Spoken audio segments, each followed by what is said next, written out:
kasih Tuhan untuk lawatan pada siang hari ini. Kami sungguh bersuka cita. Kami boleh merasa kekuatan, kesegaran yang baru Tuhan ketika kami berada di pusat hadirat Tuhan. Terima kasih Tuhan.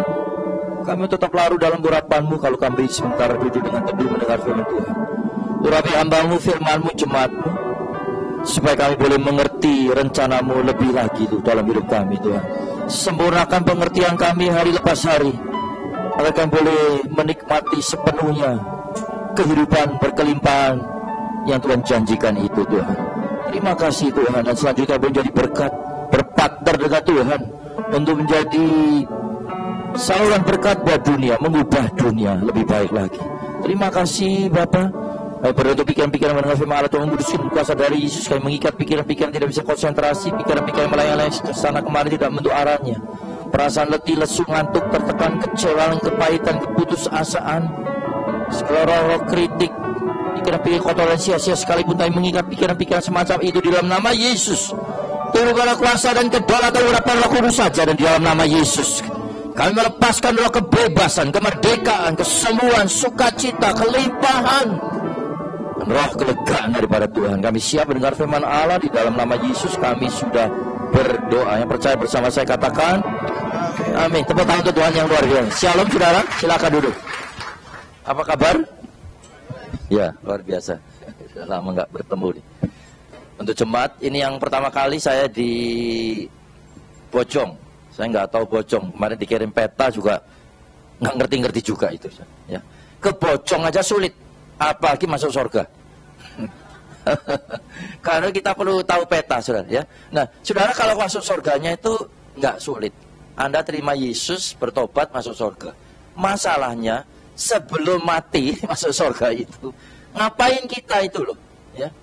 Kalau segera masuk surga ya, kalau saya jadi pendeta ya langsung di kolam baptisan saya nggak angkat lagi. Blok saya mati sudah selesai. Tapi setelah dibaptis, sebelum dipanggil Tuhan, Tuhan tuh punya rencana yang bagus.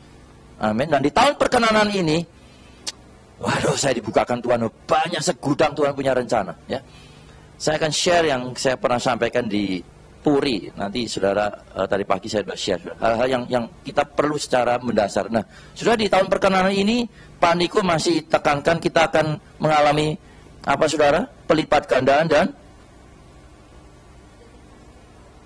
mutilasi dan bukan. Mutilasi itu dipotong-potong ya. Tadi saya makan mie dipotong-potong, mutilasi ini. Pelipat gandaan dan promosi. Itu sebenarnya akibat ya daripada hal-hal yang kita lakukan, saudara. Nah, saudara, di dalam hukum di alam ini ada hukum sebab akibat ya, atau dalam bahasa petaninya tabur tuai. Ya, kita nggak bisa. Saudara nggak ngapa-ngapain itu sudah menabur. Hasilnya sia-sia. Ya, kalau sudah menabur jelek, bagus. Nah, firman Tuhan itu benih firman Allah. Ya, kalau ditabur dengan firman Allah akan menghasilkan buah yang Tuhan kehendaki. Amin, saudara. Nah, saudara, kita akan baca sama-sama Alkitab kita di Yohanes 15 ya, Yohanes 15. Saya akan ajak Anda membaca di Yohanes 15. Yohanes 15. Saya harap di jam 11 ini nggak ngantuk ya. Kalau ada yang mengheningkan cipta mulai bawa ke Taman Pahlawan sana gitu. Ya, atau dicubit kenceng-kenceng gitu ya. Ini masih mending. Kalau kebaktian yang sudah jam 2 itu udah langsung saya harus bikin lelucon-lelucon yang lebih daripada Tukul Arwana supaya Anda lebih terbahak-bahak dan akhirnya termeh-meh. Kalau sudah bertohat meh-meh. Oke, kita akan sampai ke Yohanes 15 ayat 5. Saya akan baca untuk saudara. Akulah pokok anggur, kata Yesus, dan kamulah ranting-rantingnya. Barang siapa tinggal di dalam aku dan aku di dalam dia, ia apa saudara? Berbuah banyak. Sebab di luar aku kamu tidak dapat berbuat apa-apa. Saudara, ini firman Allah yang mendalam ya.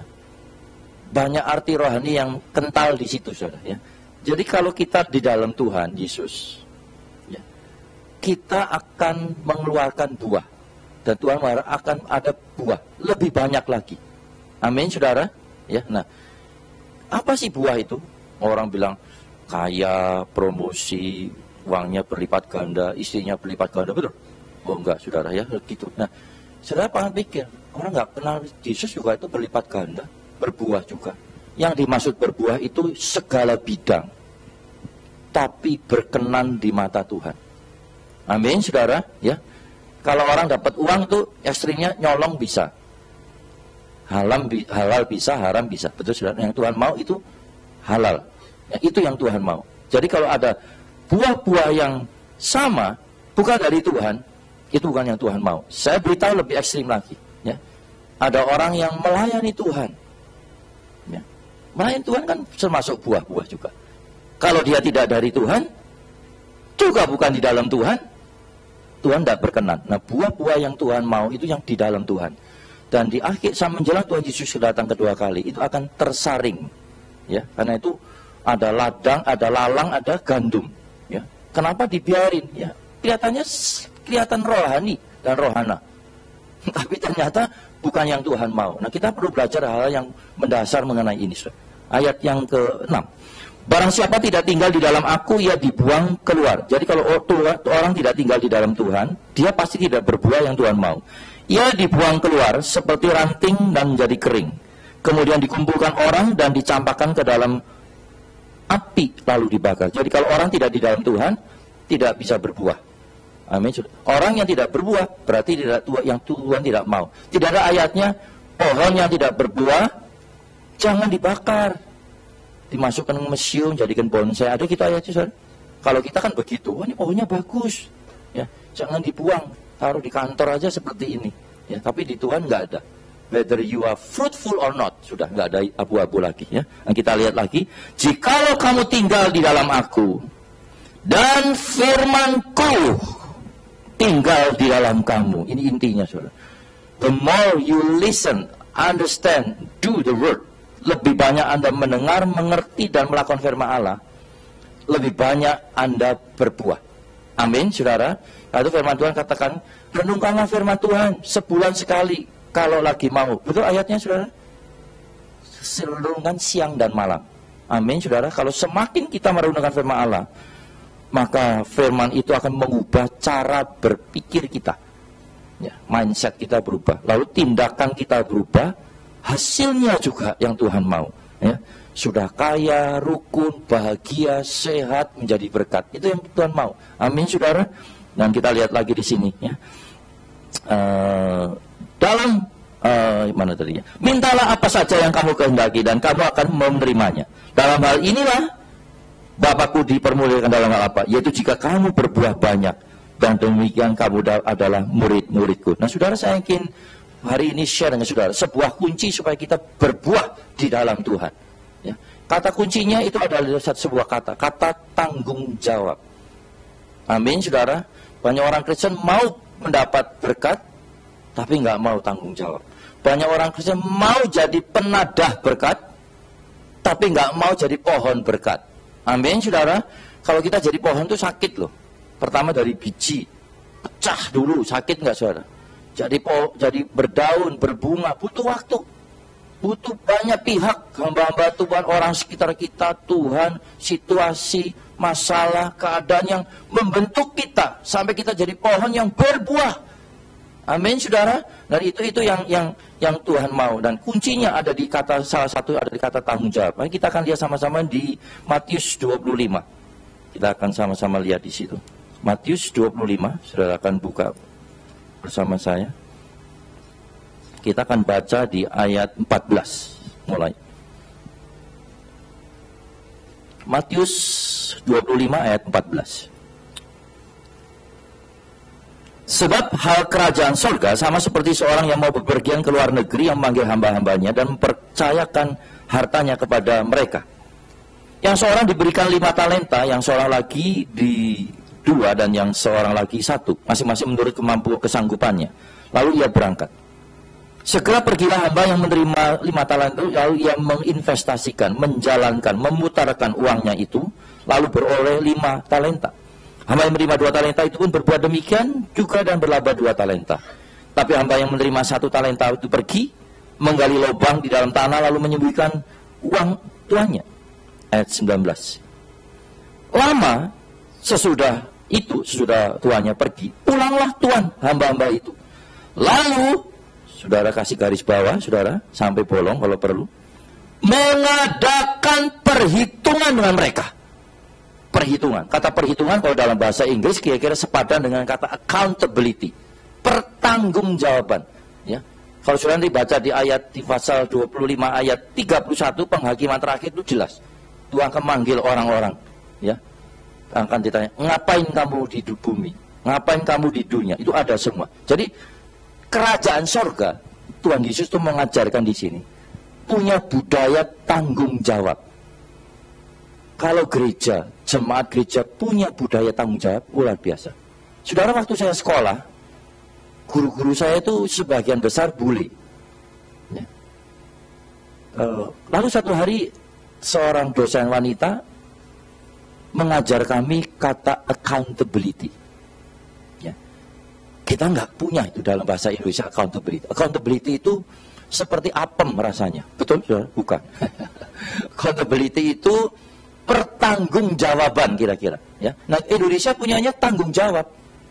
Lo yang nanggung, gua yang jawab gitu. Ya, tanggung jawab. Jadi responsibility. Responsibility itu kalau saya diberi tugas oleh Pak Samuel Gunawan untuk berkhotbah di sini, saya merespon. Saya punya kemampuan ability. Jadi kemampuan menanggapi tugas itu dengan saya datang di sini. Ya. Nah, kalau saya nggak bisa melanjutkan, gitu. Kalau saya khotbahnya asal-asalan juga begitu aja. Nah, sebetulnya yang baik setelah saya khotbah, ya, saya mempertanggungjawabkan hasil khotbah saya. Pak, saya udah khotbah begini, ya. Itu di dalam pekerjaan sehari-hari harusnya begitu, ya. Dan kita tahu budaya Indonesia nggak punya accountability. Punyanya, ini ya tanggung jawab kamu, yes, saya pokoknya tanggung jawab. Setelah itu nggak ada satu sesi, satu masa, satu waktu kita duduk, mana $5, mana 5 miliar yang saya sudah invest, mana saya sudah bangunin gedung begini, semangatnya maju atau enggak? Bukan perpuluhannya yang diminta, tapi pertanggungjawabannya begitu. Mana jiwa-jiwanya, saudara? Nah, itu pertanggungjawaban, saudara. Nah, kami waktu kuliah kaget, Indonesia nggak punya accountability, repot, saudara. Nggak heran kita tuh kurang tanggung jawab. Sudah lihat public facilities, fasilitas umum di Indonesia banyak rusak nggak? Ya, aduh, bangku-bangku di kereta dicoret-coret kayak gitu. Ya. Saya punya meja meeting, itu ruang meeting, ruang tamu itu kita habis 400 juta tuh mengdekor dan ganti semua. Mejanya itu juga meetingnya khusus-khusus, bisa ngelontok-ngelontok. Ada tulisannya I love you, I love you, I love you, itu kayak gitu. Kalau saya lihat ini gila-gilaan amat ini ruang meeting bisa jadi I love you, kayak apa yang band-band yang kayak gitu. Aduh, saya lihat ini gila amat ini. Ganti dong nih. Kalau yang datang tamu-tamu penting yang malu-maluin. Nah, tangan jahil nggak ada tanggung jawab itu loh, saudara. Ya. Nah, kita lihat sampai presiden kita pun kesulitan meminta accountability pada menterinya. Dia harus bikin komite pertanggungjawaban penilaian menteri. Itu artinya budaya kita nggak punya. Sungkan gitu loh minta, saudara. Jangan sungkan-sungkan dari atasnya. Saya every month di tempat saya, setiap kepala strategic business unit harus ketemu board of director. Saya juga hadir, mau mendengar apa yang sudah dan belum dilakukan.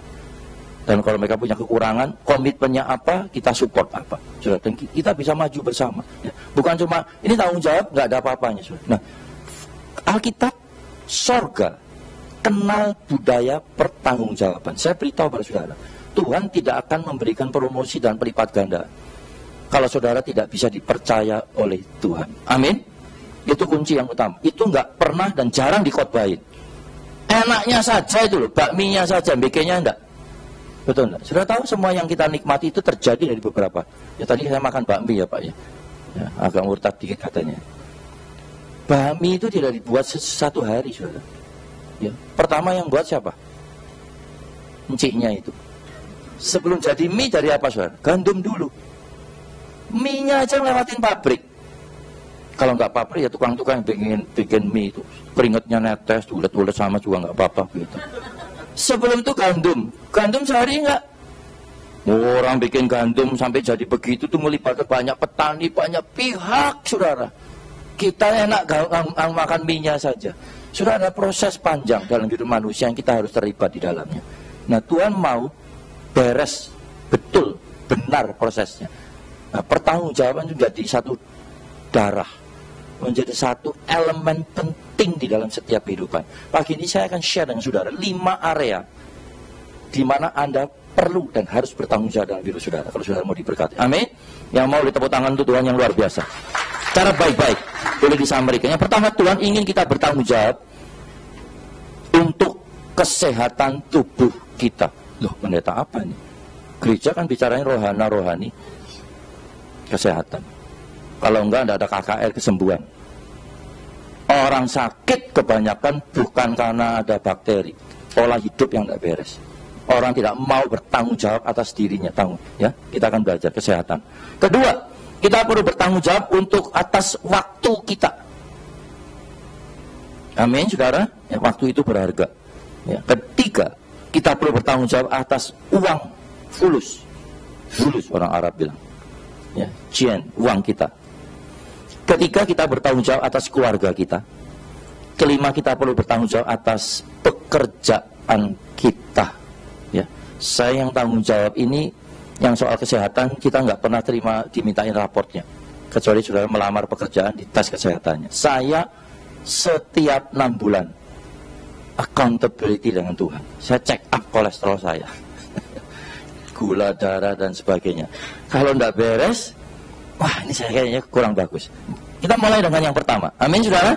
Ayo tepuk tangan supaya nggak ngantuk dulu. Seru sekali. Baca Alkitab sudah di Roma 12. Roma 12 ayat 1 kita akan baca.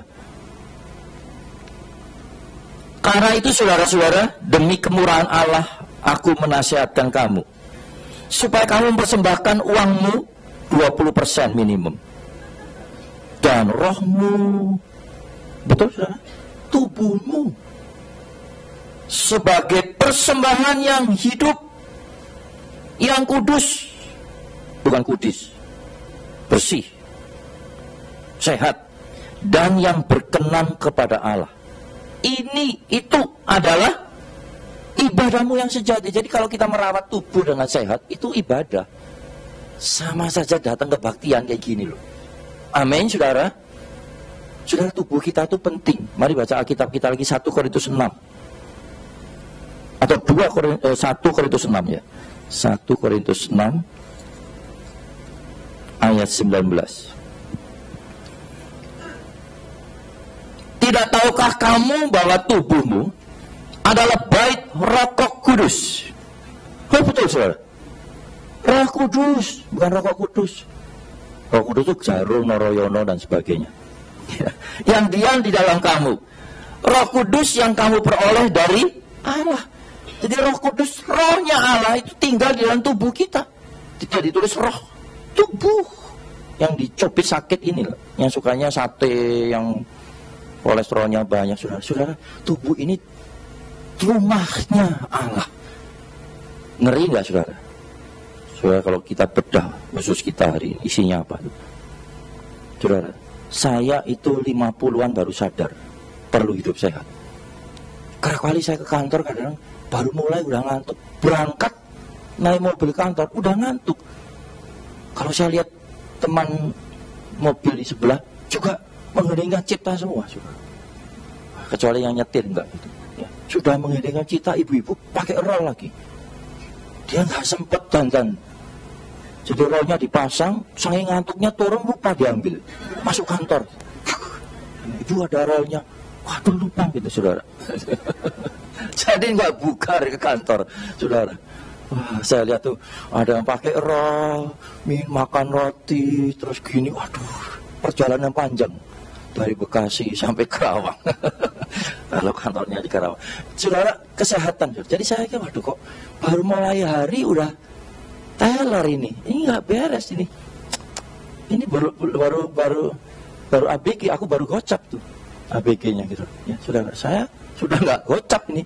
Gocap lari mendekati 60. Saudara, jadi kesehatan penting ya. Kalau saya lihat isi saya terlalu muda mencapai menopause.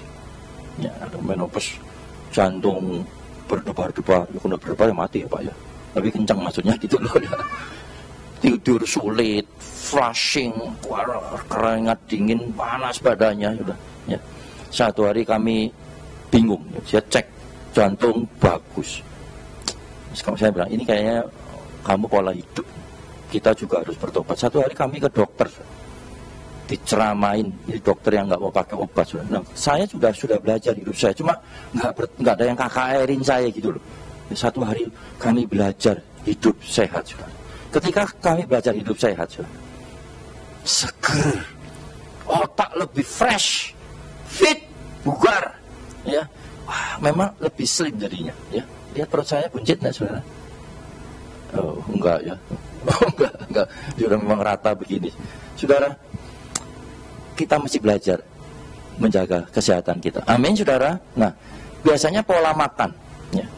Banyak karbohidrat bikin kita gemuk, enggak baik, ya. Cepat ngantuk, ya. Ibu-ibu jangan pakai ayatnya mengembang ke kanan dan ke kiri loh ya. Mengembang ke kanan. Jadi saya ayatnya itu mengembang langsung ke Jepang, mengembang ke kiri lagi, sudah makan terus di sana gitu. Langsung sudah begitu. Kita mulai belajar ya. Saudara, usahakan Anda makan banyak sayur. Lebih mentah, lebih cepat mudah. Karena kalau mentah itu nutrisinya masih tinggi. Ya. Buah juga. Ya. Saudara bayangin ya, sebuah buah tomat itu waktu jadi merah, merona bagus begitu. Merona atau merana? Merona. Saking meronanya tidak pernah dimakan jadi merana, saudara. Ya. Buah itu, saudara, mungkin ya, ada yang dibeli di puncak, oh bagus ya, taruh. Yang ini buah, tomat bagus, lu murah di puncak, direbus aja. Kalau direbus hilang. Ya. Buah sayur yang direbus itu nutrisinya hilang. Kita hanya makan ampas. Ya. Nah, kita katakan, my people perish because of lack of knowledge of God. Umatku mati binasa karena kurang mengerti. Saya kasih tahu supaya saudara mengerti.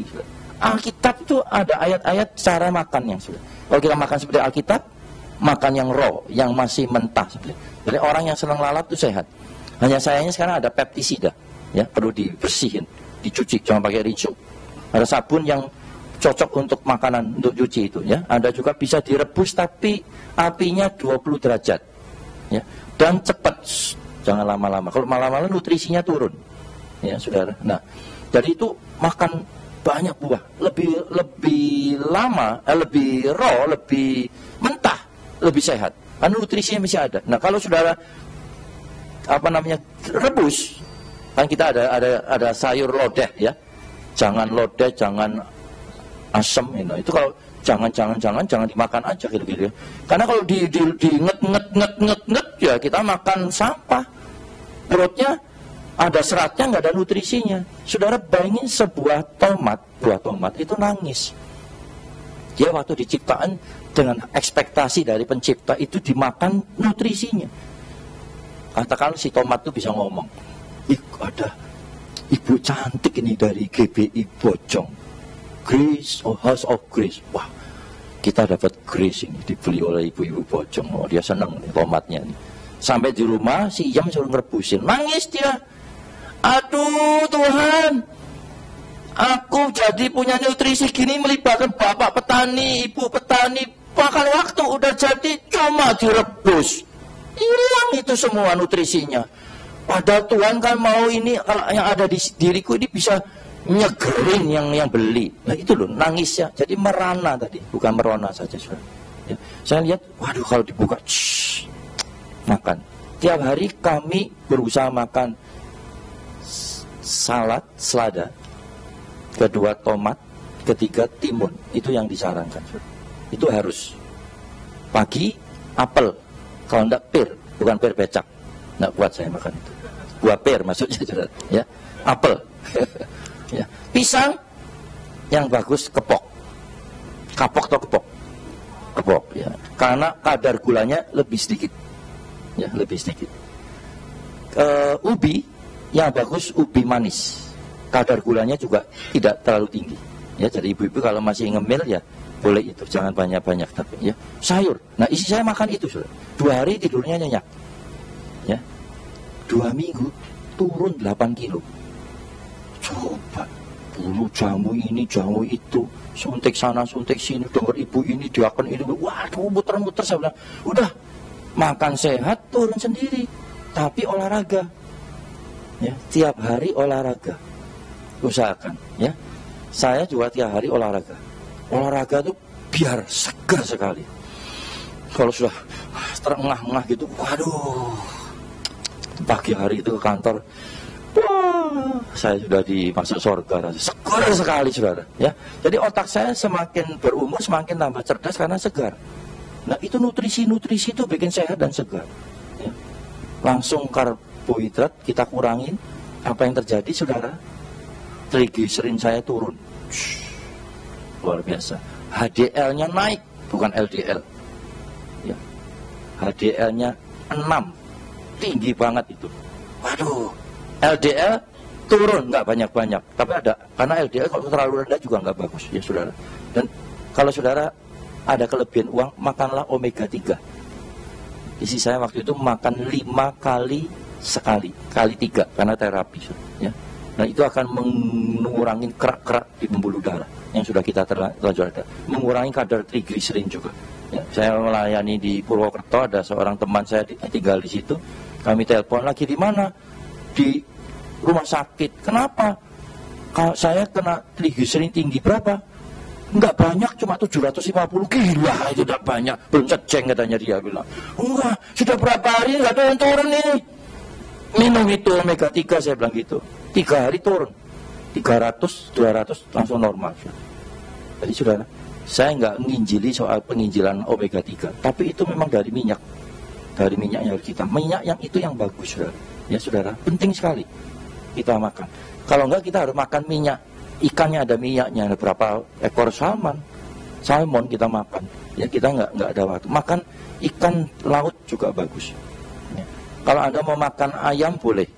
Saya disarankan adalah dada ayam. Karena kadar lemaknya 10% sampai ke bawah.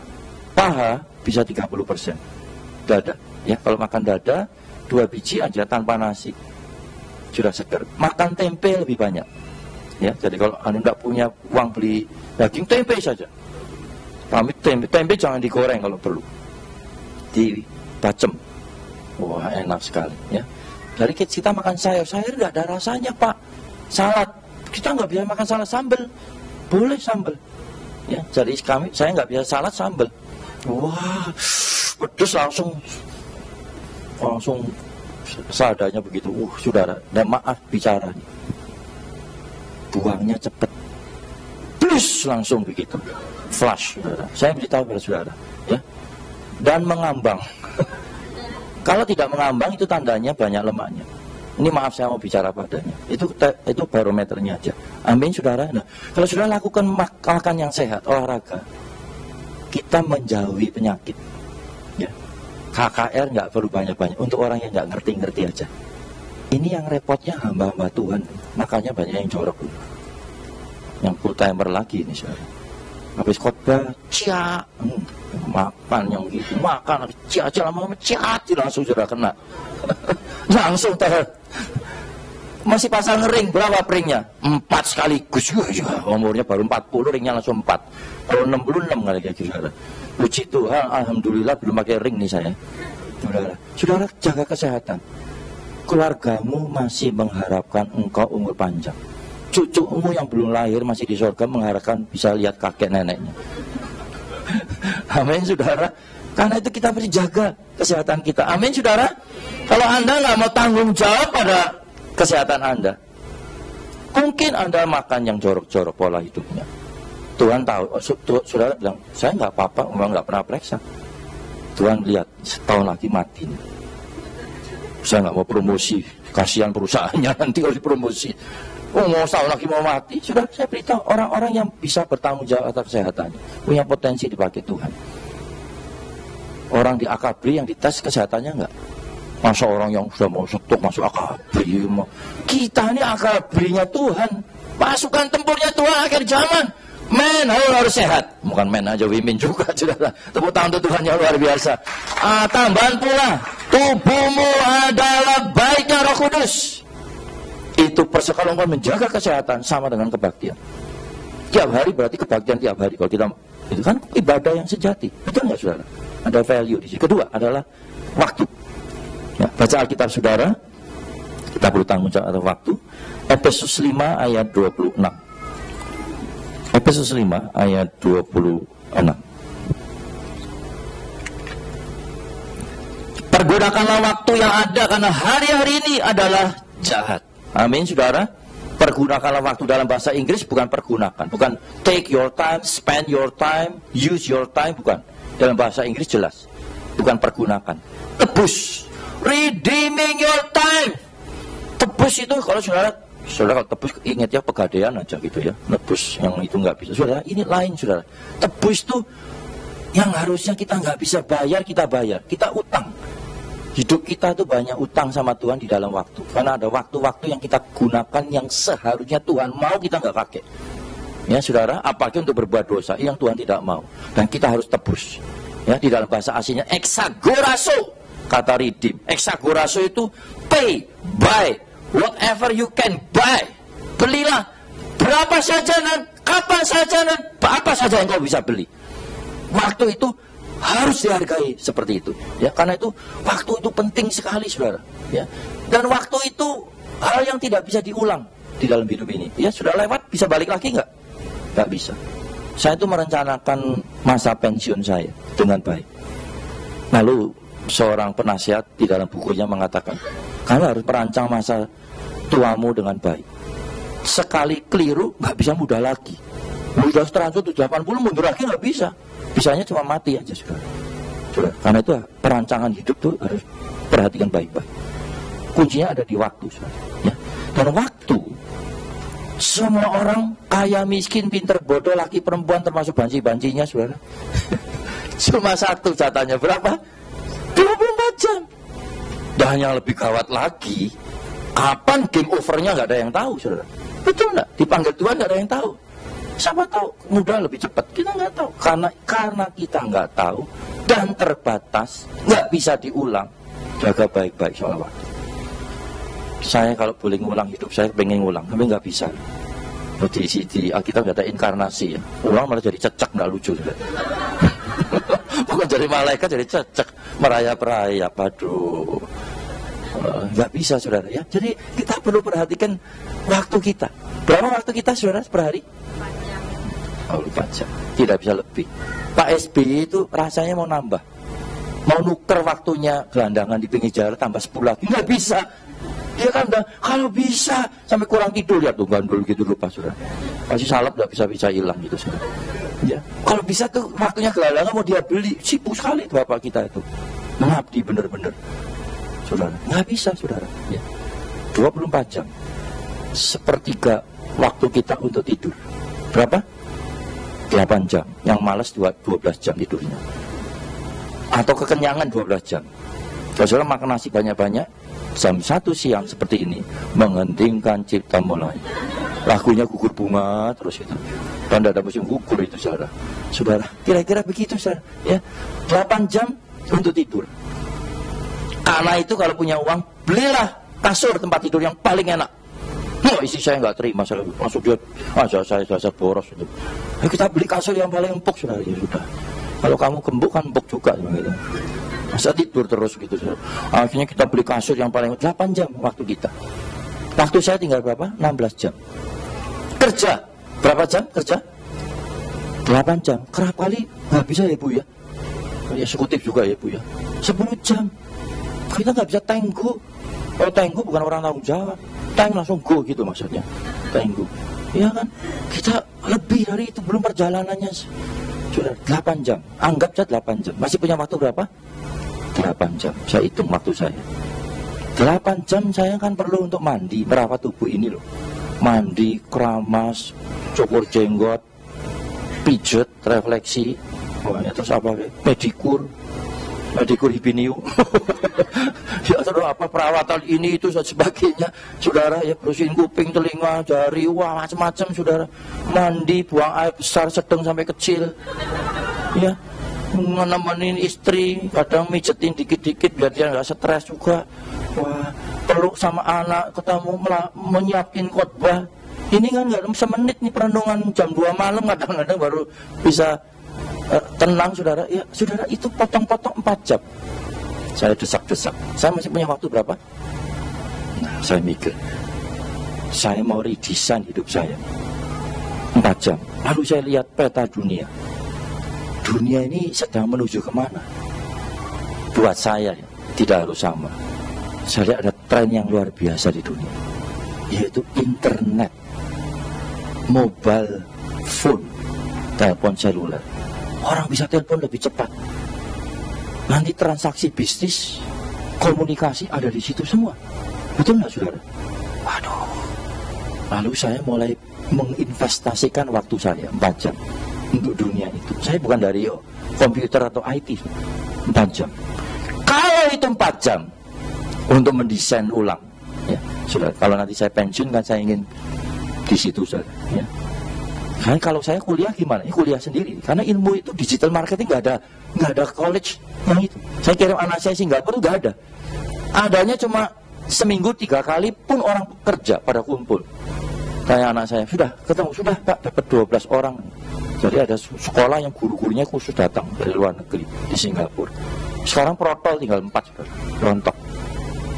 Tapi itu dibayar mahal. Kalau anak saudara mau belajar digital marketing, internet marketing, itu paling mahal. Anak saya sekarang bekerja di Singapura di online shopping besar punya dunia. Oh, dia bilang enjoy. Itu yang papa ajarkan benar-benar laku saudara. Nah, 4 jam waktu saya. Kalau 4 jam itu saya kumpulkan dari umur saya sekarang yang saya tidak mau tunjukkan kepada saudara karena malu saudara. Atau rahasia ya. Nanti bisa lihat KTP lagi bayar 10% per bulan dulu saudara. Yang 4 jam itu saya kumpulkan sampai saya usia 75 tahun dan masih seger. Dibanding dengan umur saya 75 tahun, ternyata hanya 3,6% sisa waktu saya dari sepanjang hidup itu. Wah, sedikit sekali. Sudah banyak waktu yang tertinggal. Saya harus redeem, menebus. Tapi poinnya adalah kalau itu ditebus untuk Tuhan enggak? Kalau enggak kan buah di luar Yesus toh. Sebab itu saya perlu di dalam Yesus. Firman-Nya di dalam saya. Supaya kalaupun itu menjadi kehendak Tuhan, itu berguna untuk kehendak Tuhan. Amin saudara. Perhatikan hidup saudara. Berusaha berbuah di dalam Tuhan. Jangan asal kaya, asal beraktivitas, asal terkenal. Tuhan nggak perlu Anda terkenal. Melakukan kehendaknya yang Tuhan perlu. Amin saudara. Nah, kalau kita di dalam Tuhan berbuah. Tadi kita sharing ya. Ada banyak bentuk pelayanan yang tidak ada di dalam kotak gedung ini saja. Di luar. Waduh, luar biasa sekali saudara. Dan Tuhan sedang bergerak secara makro luar biasa untuk Indonesia. Amin. Ayo tepuk tangan untuk Tuhan yang luar biasa. Hargai waktumu. Saya ingin saudara pulang dari tempat ini, hitung waktu saudara. Hitung baik-baik. Tuhan ingin Anda bertanggung jawab. Orang yang tidak bertanggung jawab dalam waktunya, dia tidak bisa mengarahkan hidupnya. Amin saudara. Ada orang-orang yang tidak punya uang untuk belajar ya, tapi mengambil waktunya untuk belajar apa saja. Luar biasa saudara ya.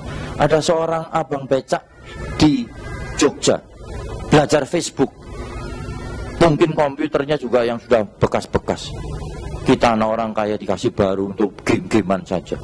Betul enggak? iPad game, Samsung Galaxy game. Saya lihat orang pakai dasi sebelah saya naik bisnis kelas bawa iPad. Saya lihat bunyi laporan keuangan perusahaan. Game Angry Bird. Gak main, gak lucu. Saya bilang, bukan gak boleh. Ini tapi kok gak worth it amat. Kalau 5 menit, bermenit-menit, berjam-jam. Ya kalau panjang 2 jam. Angry Bird. Aduh, gak ngerti ya Pak, ya biarin kalau gak ngerti, bisa main aja. Saudara, waktu ini Bapak abang beca ini bikin Facebook. Tamunya di Facebook, friendnya itu bule-bule. Coba, di atas 5.000. Jadi dia becanya tuh di booking sama orang bule-bule setiap hari. Bahkan sering penuh. Tanggal sekian orang Australia. Luar biasa. Kalau penuh, dia panggil teman-temannya. Saya pernah lewat tuh ya mungkin itu rombongannya. Kira-kira ada 11 becak di Malioboro lewat. Orang-orang saya ikut, kok 11 gitu saya. Yang mana yang punya Facebook ini nggak tahu. Itu luar biasa, saudara. Saya beritahu, ini teknologi baru. Orang sederhana sudah gunakan itu. Orang yang pinter-pinter punya beginian untuk game-gamean, saudara. Saya beritahu, waktumu berharga. Waktumu berharga. Amin, saudara. Saya bilang pada saya, anak saya Evelyn, kamu 22 umurnya. Kamu harus berharga waktumu. Sekarang dia pagi kerja, malam kuliah. Biarin rasain. Tapi enjoy enggak? Wah, enjoy, Pak. Aku tidurnya sedikit, tapi gak apa-apa. Aku seneng. Banyak value, harga dalam hidup ini. Amin, saudara. Ini tepuk tangan untuk Tuhan yang luar biasa memberkati. Ketiga, uang. Nah, uang itu perlu sekali. Uang bukan segalanya, bukan Tuhan. Money is not everything, but money is not nothing. Tapi uang itu bukan tidak perlu. Kalau nggak ada uang, gereja nggak jadi nih karpet-karpet begini ya. Makanya tikar, saudara. Tikar pun uang juga, saudara. Money is not everything, bukan segalanya. Tuhan segalanya, tapi tetap seperti air. Bukan segalanya. Kalau tidak minum, seret khotbahnya. Perlu minum, maaf cuma satu. Kalau mau perlu ke kamar mandi masih banyak. Saudara begitu, saudara. Ya. Tapi money is something yang kita perlu kelola. Masalah di jemaat itu 80% pengalaman saya mengatakan, kalau saya tanya, karena keuangan. Ya atau ya? Nomor 2 keluarga. Ternyata karena keuangan juga. Nomor ketiga, masalah di jemaat ada kesehatan. Karena pola hidup, kebanyakan duit, makan segalanya. Atau stres karena tidak bisa mengelola keuangannya. Nah, masalah keuangan itu ada bagi 2. Yang pertama, cara cari uang. Hari ini saya nggak ceramah itu. Ini pun hanya 1 dari 5 bagian. Ya. Karena kalau Anda sudah dapat duit, banyak pun tidak menggaransi Anda bisa mengelola dengan baik. Kalau hidupmu tidak beres dalam keuangan, engkau tidak bisa mempertanggungjawabkan keuanganmu di hadapan Tuhan. Tuhan tidak akan pernah berkati kamu. Amin, saudara. Perlu baik-baik mengerti itu. Jadi sekarang saya akan singgung mengenai membelanjakan uang. Penting sekali. Amin, saudara. Dapat uang kecil sama banyak tergantung yang melola. Ya. Saudara, saya punya driver dulu. Income-nya tuh 4 juta ke atas. Saya lihat lemburannya 4,7, 4,2. Apes-apes. Kalau saya cuti ini itu 3,7. Gede loh itu. Ya. Karena orang S1 aja masuk di tempat kita dulu 2,5 juta ini. Ini lebih dari S1. Ya S-teller padahal. S-mambo, S-teller sudah. Nah, kita punya office boy. Lembur-lemburnya cuma 2,5, 2,7. Namanya Samijan. Jadi di kantor saya Sam yang keluar 2, Samuel sama Samijan. Samuel itu presidennya, Samijan office boy-nya. Jangan sembarang bilang Sam di kantor, yang keluar 2. Samijan sama Samuel. Nah, Samijan ini oleh sekretaris saya dididik nabung. Sudah punya rumah, sudah hampir lunas, saya kira hari ini sudah lunas. Sudah buka warung. Isinya punya warung. Dia bilang, "Pak, kalau saya pensiun, saya udah punya bisnis di rumah. Maju nggak? Nggak rugi kan? Enggak, Pak." Wah, dia bilang, "Ya Alhamdulillah, puji Tuhan. Berkati terus." Karena menabung. Supir yang 4,7 pengontrak terus dari dulu. Kontraktor terus nggak habis-habis. Mengontrak terus maksudnya gitu. Ya. Kalau lebaran naik pesawat ke Sumatera. Ini kurang ajar ini, nggak tahu diajar. Naik pesawat 3 orang dengan anaknya. Satu hari dia ngada pada saya, "Pak, boleh pinjam uang buat apa? Beli blender." Tadi pagi saya kira blender. Anak-anak saya biar ini, oke. Beli yang murah aja. Oh, saya nggak mau, buatan Eropa. Saya kere, nggak tahu diri. Saya bilang, "Kita nggak sih, saya nggak bilang dalam hati gitu." Tapi maksud saya, bagaimana mau kaya orang model kayak gini? Itu banyak loh. Di sini juga banyak saya rasa. Perhati baik. Jangan banyak belanjain uang Anda untuk barang-barang yang tidak perlu. Kedua, yang mudah nyusut nilainya. Karena geng dan si. Gengsi. Ya, gengsinya dong. Makan dulu gengsi sampai mati. Bikin miskin orang. Saudara, ya, itu gitu. Saudara. Ya, yang penting bisa saja murah, tapi rapi. Kami itu pernah panggil artis-artis yang punya talenta untuk ngajari pakaian bagus, tapi murah. Dilatih tuh. Jadi anak-anak biasanya diberi uang cuma 200.000 untuk beli pakaian di mall, ya mall yang sederhana kayak mungkin kayak Mangga 2 gitu. Tapi pantas, mereka bisa kasih contoh, rapi. Betul nggak sudah rapi sudah ada. Meskipun baju saya nggak 100.000 sih sudah. Tapi kalau ini 100.000 sudah tahu nggak? Nggak tahu juga sudah. Ya, sudah. Jadi kita perlu yang rapi, bersih, tapi nggak harus mahal. Saya senang merek. Kalau ke luar negeri saya juga senang belanja. Ya. Tapi tunggu kalau perlu dan diskon kalau perlu. Tunggu diskon. Tapi jangan setiap diskon mesti datang. Ini di kantor kalau diskon rame di kantor saya. Itu ada seorang ibu yang bilang, Pak Samba diskon loh di pasar ini. Ini hari terakhir. Betul gentingnya dia berbicara. Seolah Tuhan Yesus mau datang kedua kali. Saya nggak bisa rapat. Hari terakhir. Masa bodoh dengan hari terakhir. Dapat enggak tadi? Wah, sepatunya besar-besar, Gajah Lampung semua. Yang 58, udah ada sudah. Ukurannya gede-gede maksudnya gitu loh. Ya. Akhirnya terpaksa dia beli yang tidak diskon. Diskonnya tulisannya apa? Diskon sampai dengan 80%. Sampai dengan. Jadi yang tidak dengan itu masih banyak sudah. Yang 20% itu sudah cowel-cowel gajah selampung ukurannya. Masuk sudah. Nah ini hal-hal itu. Jadi kita kadang-kadang gede kartu kredit. Paling konyol tuh sudah beli barang yang mudah nyusut, utang pakai kartu kredit. Bunganya berapa? Di atas 30, paling tidak 36%. Belum kalau bunganya tidak bisa bayar, dia kena jepret. Di tempat saya ada seorang direktur bukan di perusahaan itu, teman lain 3, 4, 5 kartu kredit dia nggak jalan. Datang ke kolektor, keluar malu. Ya, saya bilang, ada jemaat yang kena utang semua, tidak bisa ngatur uang.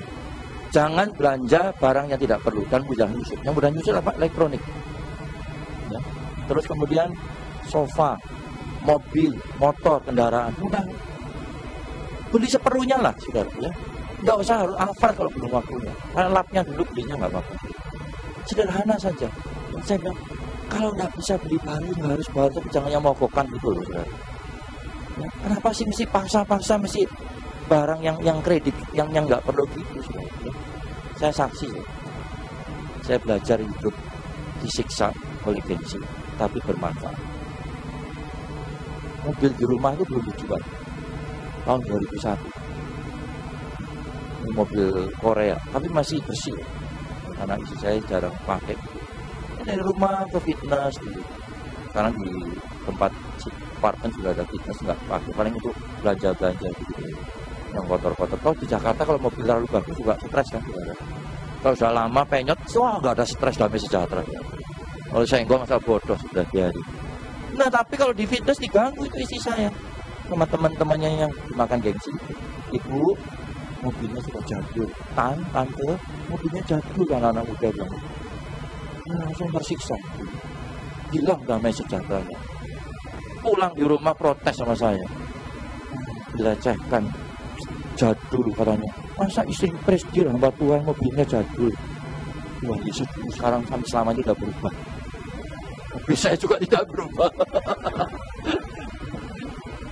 Langsung dipukul-pukul saya. Ini ayatnya ada. Mari buka sama-sama. Amsal 20 ayat 21. Siang gini kalau banyak cuk gerir kan ngantuk. Langsung minggu depan diundang lagu di acara 4 mata tadi. Amsal 21 ayat 20. Harta yang indah dan minyak ada di kediaman orang bijak, tetapi orang bebal memboroskannya. Harta yang indah dalam bahasa aslinya dulu adalah precious treasures. Barang-barang yang semakin tahun semakin nilainya naik, nggak turun. Zaman dulu itu adalah emas, perak, intan. Ya. Barang-barang logam mulia yang mahal-mahal. Sekarang Anda bisa tambahin properti, ya, atau rumah, tanah, rumah itu bisa. Ya. Nah, minyak itu naik. Ya. Ini sampai di DPR rame kan minyak naik gitu. Ya. Tapi kan kita nggak mungkin nabung minyak tuh. Nyalengin minyak, celengnya kayak apa tuh? Nggak mungkin juga. Ya. Jadi kita bisa dengan rumah emas gitu. Juga. Nah jadi tadi isi saya waktu saya baca ini loh, baca ayatnya. Kamu orang bebal atau enggak? Oh bijak, ya udah kalau bijak. Nah kalau ganti mobil berapa? Oh mau diganti ya berapa? Ganti, ayo ganti saja. Ya kira-kira tombok 150 juta. Ini uangnya 150 juta. Jangan beli mobil, itu bebal.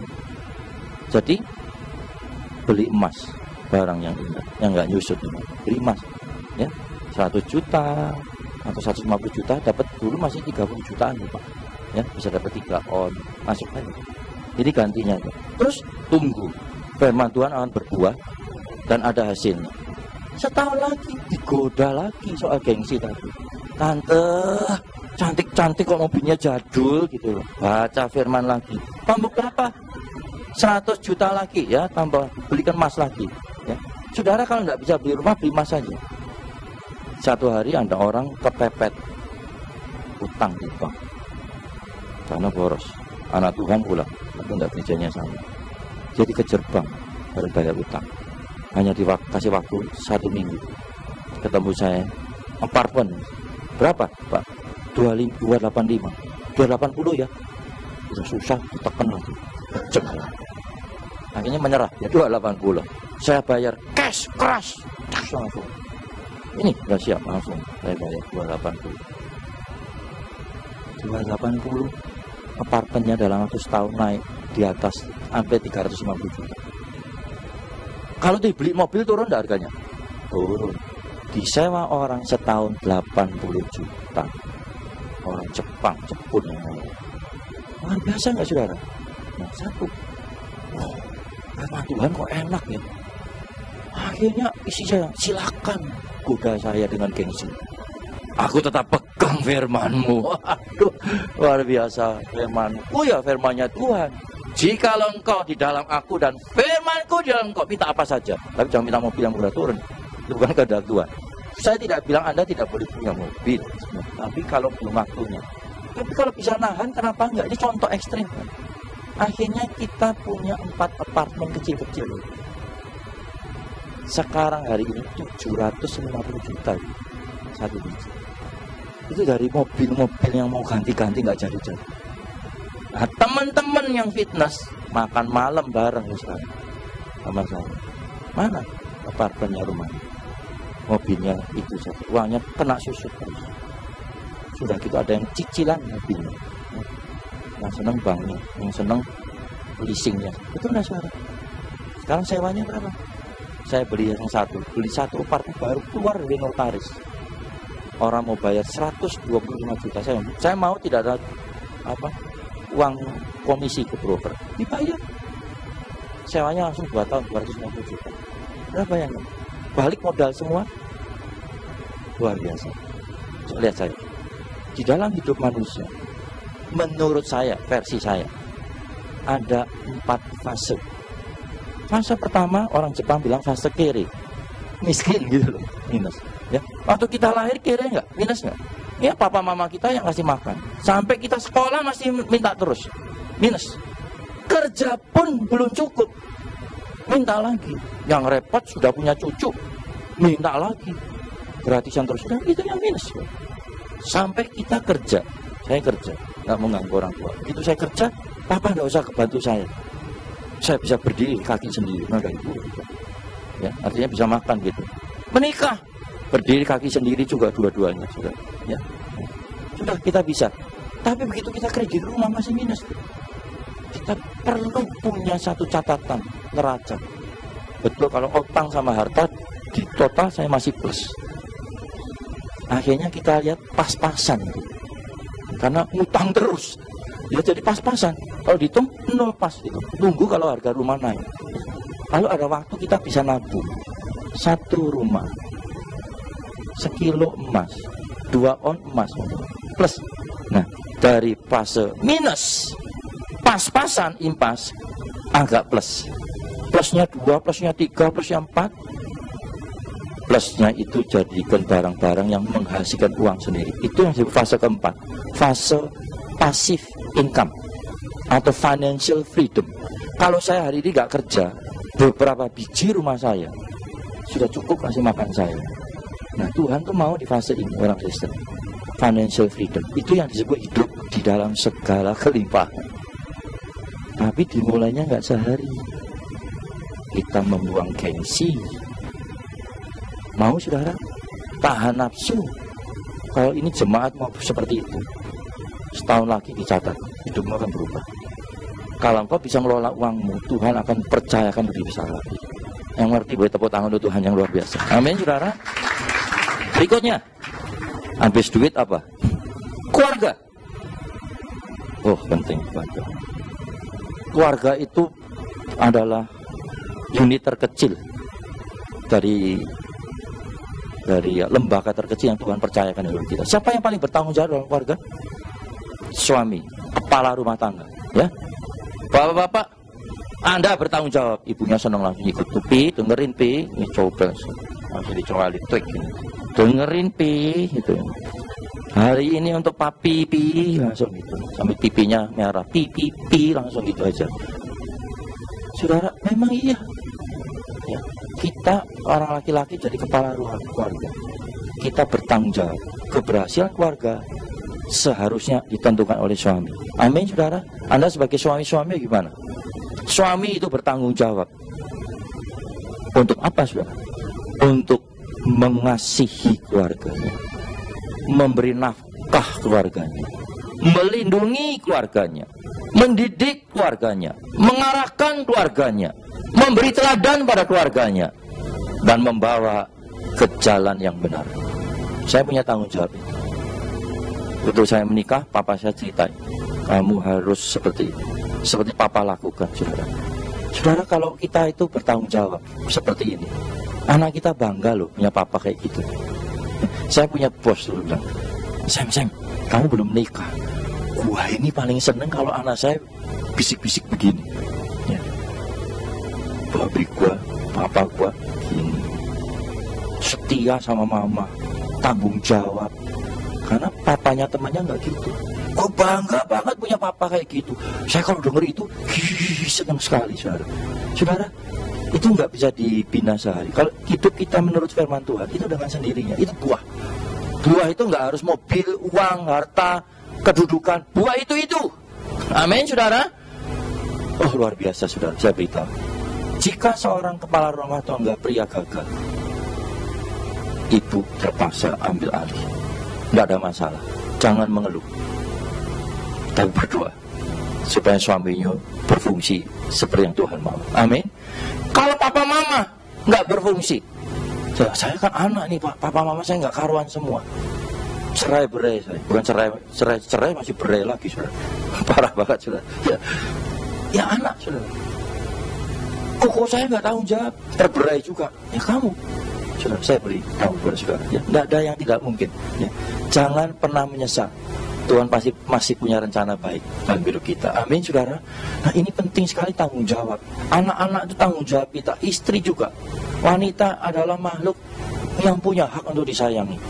Wah, senangnya ibu-ibu hari ini. Ya, langsung disikut tuh bapaknya gitu ya. Dibelai-belai. Jangan sampai wanita itu jablay. Bisa bahaya. Harus belai. Saya nggak ngerti istilah jablay. Tanya supir saya. Wan jablay itu jarang dibelai. Oh, pantesan di truk-truk tulisannya jablay begitu. Saya bilang pada istrinya, kamu jangan sampai jablay. Saya belai-belai. Sekarang cemburu. Yang dibelai-belai iPad. Belai-belai gini. Bangun tidur membelai ini, nggak belai istri, sudah. Istri malah dibelai, bukan dibelai. Ini kan Jawa, ini kan begini terus iPad-nya aja. Saudara, istri harus dicintai, anak-anak juga gitu. Amin, saudara. Aduh, saudara. Tapi kalau gagal, Tuhan tetap mau mencintai kita. Dia bisa menggantikan kita. Saudara, ada ayat yang bagus. Kita baca di Mazmur 127. Ini untuk orang tua dan anak. Saya nggak punya waktu banyak ya, karena ini cuplikan 5 area aja. Saya sudah tahu inilah area di mana kita ingin Tuhan bertanggung jawab. Kita bertanggung jawab kepada Tuhan. Nah, kita akan lihat sama-sama ayat 3 dari Mazmur 127. Sesungguhnya anak laki-laki adalah milik pusaka daripada Tuhan, dan buah kandungan adalah suatu upah. Seperti anak-anak panah di tangan pahlawan, demikianlah, bukan anak laki saja, anak-anak pada masa muda. Pada masa muda Anak kita itu seperti anak panah di tangan pahlawan. Kita, papa mama itu pahlawan. Ya. Anak panah itu bukan ditaruh di tempat, tapi diarahkan. Ya. Ya. Kalau diarahkan itu belum tentu persis yang kita mau, tapi arahnya itu benar. Orang tua punya tanggung jawab mengarahkan anak-anak. Amin, saudara? Perlu, saudara. Tapi jangan didikte. Ya, tadi saya kasih contoh misalnya. Kamu harus masuk jurusan teknik, listrik, tegangan tinggi. Wah, papa mau tegangan tinggi, papa udah tegang itu tinggi sekali. Papa, aku pemain biola, jangan beliau nggak mau gitu. Papa mau tegangan tinggi, saudara. Ya kalau dia seorang seniman ya nggak apa-apa toh. Diarahkan pemain biola ada yang berhasil kok. Betul nggak, saudara? Jadi kita bisa mengarahkan. Ya, anak nggak pernah sama, tapi pengarahan penting dari orang tua harus mengarahkan. Ya, karena masa depan saya concern dengan anak saya, sampai cari tahu bagaimana pasnya supaya dia punya passion, menikmati pekerjaannya, ya, dan dia berbuah di situ, berkarya di situ, saudara. Dan kalau anak-anak jadi, aduh, itu buah, ya. Amin, saudara. Oh, luar biasa. Anda yang nggak punya anak, cari anak asuh. Kita bisa mengasuh banyak anak-anak rohani, ya. Anak saya cuma 2, tapi banyak anak asuh. Ya, kadang hanya sementara sudah selesai, Pak. Sudah ini selesai, kita kasih beasiswa, kasih apa, udah lulus, ada yang sudah tidak ketemu di mana, ya, yang nggak apa-apa, saudara, tidak perlu terima kasih, ya, tapi kita sudah jadi berkat. Amin, saudara. Oh, kita perlu punya menjadi orang yang bertanggung jawab dalam keluarga adalah yang Tuhan ingin kita bertanggung jawab di dalamnya. Berikutnya adalah apa, saudara? Pekerjaan, penting sekali, ya, karena ini adalah jabatan profesi kita, apapun profesi kita. Sudah, jabatan itu penting. Jabatan tidak harus pekerjaan, ya. Karena di dunia ini ada beberapa hal di mana Tuhan bisa dimuliakan dalam hidup kita. Baca Alkitab kita di Matius 5. Matius 5 ayatnya 13. Saya ingin ajak saudara membaca 13 dulu. Matius 5 ayat 13. Kamu adalah garam dunia. Jika garam jadi tawar, dengan apakah ia diasinkan? Tidak ada lagi gunanya selain dibuang dan diinjak orang. Kamu adalah terang dunia. Kota yang terletak di atas gunung tidak mungkin tersembunyi. Saudara berhenti dulu ya saya, sebelum saya sampai ke ayat yang ada hubungannya dengan profesi tadi. Di dalam hidup manusia, Tuhan ingin kita itu berguna dengan 2 fungsi yang appearance-nya, penampakannya, munculnya itu tidak sama. Ya, garam itu nggak pernah kelihatan, cuma rasanya aja. Terang loh kelihatan, ya.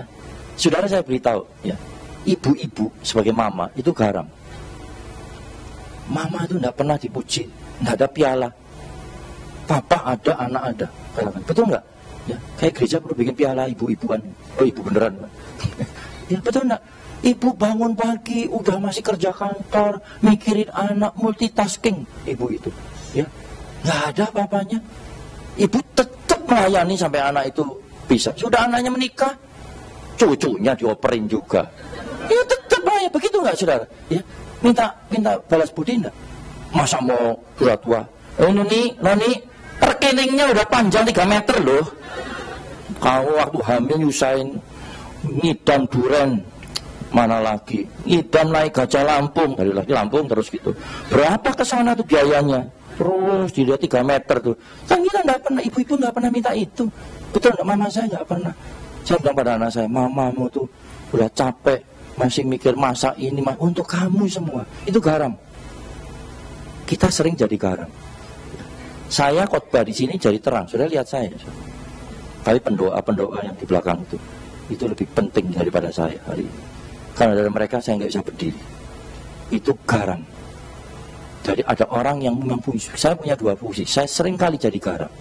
Ada beberapa perusahaan yang saya bantu nasihati, nggak ada nama di situ. Bahkan nggak ada uang di situ. Nggak ada masalah buat saya. Tapi saya punya misi. Itu garam. Amin, saudara.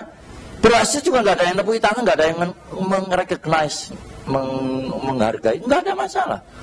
Ibu kan kalau melayani nggak pakai penghargaan, betul nggak, saudara? Tapi ada yang memang terang. Jadi ibu-ibu yang tidak bekerja bukan berarti jabatanmu rendah. Engkau oleh Tuhan disebut garam. Juga pada ini semua. Mungkin opa-oma juga garam. Kita Gedein anak kan nggak pernah bilang, Pak, anak bapak yang presiden itu gara-gara saya loh. Kan nggak mungkin sudah. Megang saya bilang, masa bodoh lu jadi apa? Gua taunya anak lu aja bisa kerja di sini. Gitu saudara. Tapi yang kedua adalah terang. Terang itu memang sudah. Dan kalau Anda jadi terang, Anda harus jaga baik-baik. Jadi garapun coba. Kita akan lihat ayat 16. Loncat. Demikianlah hendaknya terangmu bercahaya di depan orang, supaya mereka melihat perbuatanmu yang baik. Kata perbuatan bukan action. Perbuatan ini. Ini batuk perbuatan. Itu perbuatan. Kata perbuatan bukan begitu. Kata perbuatan itu dalam bahasa aslinya adalah occupation, jabatan, profession, profesi, job, pekerjaan, lalu bisnis. Amin, saudara, itu jabatan. Jadi kalau saya ngetok gini, itu bukan jabatan. Tapi kalau saya begini, saya pemain musik ini, nah jabatan saya pemusik ketok. Nah itu begitu saudara. Nah, kalau saya cari duit dari sini, ya itu tukang copet, tukang jahit, itu ergon, itu perbuatan baik, itu profesi. Nah kalau apapun profesi saudara, ya harus jadi terang. Amin, sudah jadi berkat. Ya saudara, bagaimana kita bisa jadi berkat? Setiap kita harus punya integritas di dalam pekerjaan. Integritas itu rasa tanggung jawab, jujur, bisa dipercaya. Amin, saudara. Itu penting sekali. Kalau kita punya rasa tanggung jawab yang kita belajar hari ini, luar biasa. Kedua, kalau Anda mau bekerja yang jadi terang, bekerjalah dengan hati, passion. Kalau kita bekerja dengan hati, tidak mikirin gaji naik, tidak naik, lakukan dulu, nabur dulu. Ketiga, bekerjalah dengan inisiatif atau kreatif. Ya, di perusahaan kita punya 3 value itu: integrity, passion, and creativity. Anda boleh jujur, tapi kalau Anda blow on, tidak ada gunanya. Belajar berinisiatif. Amin, saudara. Kalau kita lakukan ini, kita akan jadi berkat. Value kita tinggi, kita jadi berkat. Apapun Anda, garam atau terang, Anda akan dicari oleh orang. Tuhan membutuhkan orang-orang seperti ini. Itulah yang disebut accountability dalam pekerjaan, saudara. Pekerjaan ini penting. Ayat ini mengatakan apa, saudara? Pekerjaan adalah caranya kita memuliakan Tuhan. Kita bisa memuliakan Tuhan di dalam pekerjaan. Itu pekerjaan sangat penting di mata Tuhan. Buat saya 400 karyawan di bawah saya di kantor itu jemaat. Apakah dia Muslim, Buddha, Hindu, atau ateis, bahkan mungkin ya golput gitu, atau Kristen, mereka jemaat, my people. Saya harus mendidik mereka. Bahkan saya anggap mereka itu anak-anak saya.